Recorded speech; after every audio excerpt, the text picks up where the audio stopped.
ओम नमस्ते मित्रों, भाइयों बहनों। आज का विषय बहुत ही ऊंचा है, श्रेष्ठ है और सभी माँ बाप के लिए जिनके बच्चे पढ़ाई करते हैं। अपने बच्चे की मेधा शक्ति कैसे सुधार करें, अपने बच्चे को कैसे समझदार और तेज तर्रार बनाएं, पढ़ाई में कैसे अच्छा बनाएं ताकि ऊंचे ज्ञान वाले हों, ऊंचे स्तर का काम करें, ऊंचा कमाई करें और आपको सुख सुविधा दें। इसलिए तो बच्चे पालता है ना आदमी। ये बच्चा बड़ा होके 20 साल मैंने उसको मेहनत करके पाला पोसा है, अंतिम जीवन के अंतिम 10-20 साल मेरे जब बुढ़ापे आएगा तो मुझे मेरा भी देखभाल करे। तो इस सारे लक्ष्य की पूर्ति के लिए संतान पालन होता है, तो ये चीज़ हो सकता है। तो अभी मैं जो मेन विषय पे फोकस करूँगा वो है कि संतान की मेधा शक्ति कैसे बढ़ाएं, क्योंकि यदि मेधा शक्ति नहीं बढ़ी तो वो बच्चा ऊंचा नहीं उठ पाएगा। अब बताओ, कोई सब्जी भाजी बेच रहा है, कोई छोटे छोटे दुकानदारी कर रहा है, छोटे छोटे जॉब कर रहा है, 10-20 हज़ार आज के डेट में 10-20 हज़ार से तो घर चलता है नहीं। अगर उसने बच्चों को भी यही काम सिखाया, ऊंचा नहीं उठाया, क्या उसके बच्चे भी सब्जी बेचते रहे, छोटे छोटे घरेलू काम करते रहे? अरे घर के काम तो मशीन भी कर लेगा, पोछा लगाने की मशीन आ जाएगी, थोड़े दिन में रोटी बनाने की मशीन आ जाएगी। कोई ऊंचे स्तर का काम करें जिससे मानवता का कल्याण हो, देश का विकास हो, हम ज़्यादा सुखी हों, ज़्यादा शांत चित्त समृद्ध हों, शिक्षित संस्कारवान हों। ओके, तो इस विषय में अभी आगे कुछ बात करते हैं। पहला तो ये समझ लीजिए, बच्चा जो होता है ना वो 18-20 साल तक कफ के प्रकोप में होता है, कफ के प्रभाव में होता है। शरीर में 3 तत्व होते हैं, पता है ना, तीनों का संतुलन होना जरूरी, समदोष है कहते हैं। मतलब तीनों दोष, वात पित्त कफ, इसको दोष कह लो, इसको गुण कह लो, तीनों गुण बैलेंस हो तो कफ जो होता है अधिक होता है। कफ जो है प्रभावित करता है मानव के जीवन को बचपन में। उस समय बच्चा कफ के प्रभाव में यदि उदंड हो गया तो वो हिंसक भी हो जाता है, गोलीबारी भी कर सकता है। कई रिसर्च हो चुके हैं इस मामले में।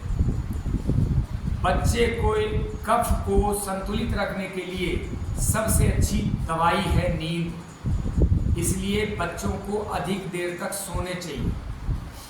इसीलिए हमारे भारतीय सनातन व्यवस्था में स्कूल 10 से 4 बनाया गया था। बहुत सारे रिसर्च हैं इस पे। स्कूल 10 बजे क्यों लगता था, 4 बजे तक क्यों चलता था? क्योंकि वो असली पढ़ाई का समय होता है। बच्चे खूब अच्छा सोते हैं, सुबह आराम से तैयार होते हैं, सूर्योदय के 2 घंटे के बाद वो बढ़िया नाश्ता करते हैं, उसके बाद स्कूल में जाते हैं, बढ़िया पढ़ाई करते हैं, टिफिन होता है उसमें हल्का भोजन करते हैं, रात को थोड़ा भोजन करके जल्दी सो जाओ। अब ये व्यवस्था तो चरमरा गई, तो आज के डेट में करना क्या है, थोड़ा हम आपसे साझा करना चाहते हैं। जिन्होंने बात पकड़ ली, जिनकी समझ में आ गया, वो तो अपना कल्याण जरूर कर लेंगे, अपने बच्चों का भविष्य बनाएंगे और देश का भविष्य भी आपसे, आपके बच्चों से जुड़ा हुआ होता है। धर्म भी तभी ऊंचा उठता है जब लोग अच्छे होते हैं, धर्म पालन करने वाले होते हैं।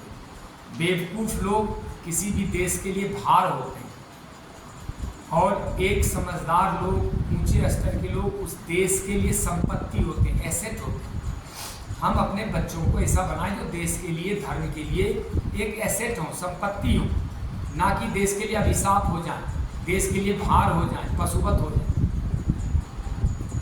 सबसे पहला काम क्या करना है, बच्चों को जल्दी सुलाना है। अब देखिए, स्कूल 10 से 4 हो नहीं सकता। आजकल स्कूल 6 बजे, 7 बजे, 8 बजे लग जाता है।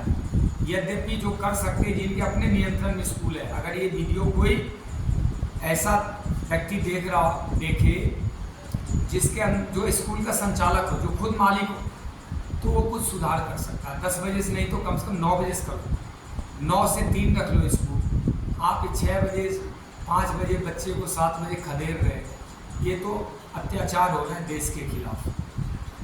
बच्चे खराब हो गए, देश खराब हो गया। तो आप कम से कम 9 से 3 तो रख लो। और बच्चों को अधिक नींद के लिए माँ बाप को, पेरेंट्स को बताना चाहिए बच्चों को कम से कम अच्छा सोने दें, क्योंकि बच्चे में जो कफ का मात्रा अधिक होता है वो नींद से संतुलित होता है।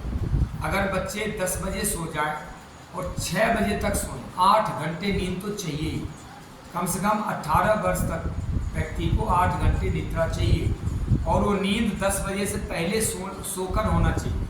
ये नहीं कि 12 से लेके आप 8 बजे सुबह तक पूरा कर लो, ऐसे नहीं होता।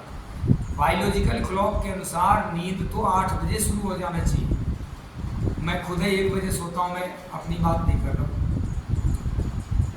लेकिन निद्रा की व्यवस्था है शाम को जितना जल्दी आप सो सके और सुबह उठ जाएं, समय से जल्दी उठें। अपने आप उठता है, शाम को जल्दी सोएगा तो सुबह जल्दी उठ जाएगा। कोई सो नहीं सकता 4 बजे के बाद, यदि शाम को 8-9 बजे सो जाए तो। खैर आप 8 बजे नहीं सो सकते ना, बच्चे सो तो आजकल बिजली हो गई, इंटरनेट हो गया, कंप्यूटर हो गए, 10 साढ़े 10 तो सुला सकते हैं बच्चों को।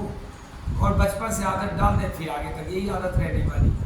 10 साढ़े 10 सुला दो और करेक्ट उनको 5 बजे, 5:30, 6:30 बजे तक उनको सोने देना चाहिए। और उसके बाद 1.5 घंटे के अंदर जब वो तैयार हो जाते हैं तो 1 कटोरी फलों का भोजन देना चाहिए। फल, फ्रूट्स, 1 कटोरी पपीता, केला, संतरा, आम, अंगूर, जो भी सीजन का फल होता है वो खिलाएं। जब वो स्कूल जाने लगते हैं तब उन बच्चों को हल्का भोजन देना चाहिए। हल्का भोजन में क्या होना चाहिए? हल्का भोजन में जैसे सब्जी हो जाए, चावल या रोटी हो जाए, थोड़ा सलाद वगैरह हो जाए, चटनी हो सकता है, दाल हो सकता है, 1 गिलास दूध हो सकता है। हल्का लेकिन होना चाहिए, पेट फुल नहीं करना है। क्योंकि एक बात का ध्यान रखें, यदि बच्चे ने पेट फुल कर लिया तो सारा खून जो है पेट में चला जाएगा, पाचन में लग जाएगा और मस्तिष्क में खून कम पड़ेगा। उस समय उनको मस्तिष्क का काम करना है। दिमाग तभी अच्छे से चलेगा जब उनके भोजन में पोषक तत्व होंगे, न्यूट्रिशन होंगे और कम भोजन होगा। पूजा पाठ में भी बैठते हैं, देखते हैं उपवास कराए जाते हैं, कम भोजन दिए जाते हैं, फल फूल दिए जाते हैं, ताकि मल मूत्र बार बार न जाना पड़े, गैस न बने और नींद ना आए। पूजा और उसका मेन कारण ये होता है कि मस्तिष्क में अधिक ब्लड चाहिए। जब भजन कीर्तन करते हैं, ध्यान योग करते हैं, पूजा पाठ करते हैं तो अपने मन की वृत्ति को संसार से हटा के ईश्वर की तरफ ले जाना पड़ता है। इसी प्रकार पढ़ाई में भी होता है, मस्तिष्क में अधिक खून चाहिए, अधिक ब्लड चाहिए होता है, तो उस बच्चे को फालतू चीज़ों से हटा के मन को विद्या की तरफ ले जाना पड़ता है। विद्या की तरफ ले जाने के अधिक ब्लड की जरूरत पड़ती है, तो कम भोजन देना है। अगर मेरा माना जाए तो मैं कहूँगा ड्राई फ्रूट भिगो के और फल खिला के भेज दिया जाए बच्चों को। थोड़े से छुहारे, किशमिश, नारियल, सूखे नारियल को पानी में भिगो देते तो कच्चा नारियल जैसा ताज़ा हो जाता है। अंजीर, अखरोट, काजू, बादाम ये सब भिगो लें और साथ में 1 कटोरी फल खा लें, रसीला फल। और जब बच्चा स्कूल जाने के लिए निकलता है तो 1 गिलास दूध पी ले। ये तो हो गया उसके लिए पर्याप्त भोजन। टिफिन में उसको रोटी चावल सलाद दे दो, जो भी रोटी चावल दाल सब्जी सलाद। शाम को जल्दी से जल्दी भोजन करा दें। रात को भोजन नहीं खाना चाहिए, क्योंकि रात को भोजन खा लिया तो फिर रात उसका मस्तिष्क में जो ब्लड चाहिए, मेधा शक्ति को याद करने के लिए वो नहीं मिलेगा। तो रात को फल फ्रूट खा के सोना चाहिए। ये मेरा अपना मानना है, आप जैसे कर सकते हैं। अगर देना ही पड़े तो कम से कम प्रोटीन और फैट वाली डाइट ना दें, थोड़ा कार्बोहाइड्रेट और मल्टीविटामिन, जैसे 1 आध रोटी, सलाद, सब्जियाँ, या उससे पहले फल खा के थोड़ी सब्जी रोटी खा सकता है थोड़ी देर बाद। लेकिन मेरी तरफ से पर्सनली मेरे से पूछा जाए तो रात का भोजन नहीं देना चाहिए, फल फ्रूट खा सकता है बच्चा।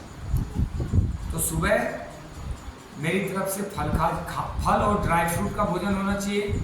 टिफिन में लंच हो जाए जिसमें सलाद, रोटी, सब्जी, चावल, दाल जो भी खा लें।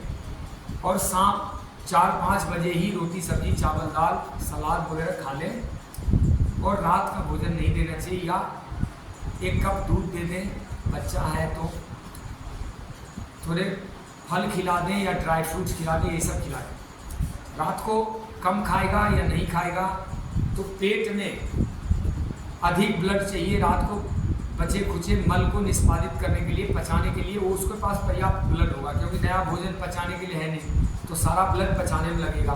फिर सुबह जल्दी उठेगा, ताज़ा हो उठेगा।